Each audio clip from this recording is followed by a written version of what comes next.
สวัสดีครับพี่น้องวันนี้มาพบพอกันคือเก่านะครับพี่น้องมื้อนี้ก็จะมาทำเมนูออมปลาครับพี่น้องได้ปลานิลมาครับก็จะตำพริกแล้วก็ตะไคร้ครับเป็นเครื่องเทศนะครับละเอียดแน่บ่ละเอียดแน่แล้วก็จะมาใส่แบบนี้แหละครับก็จะมีผักหลายอย่างครับมะเขือแล้วก็ผักอีก 2-3 อย่างครับก็จะไปเก็บผักตำลึงแคมหัวนะครับเนาะมาใส่ปกหนาไว้เนาะเพื่อความแสบนะครับ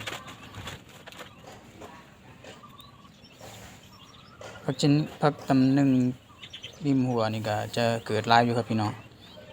เก็บเท่าไรก็ยิ่งแตกลายเท่านั้นนะครับผักธรรมศาสตร์ครับพี่น้อง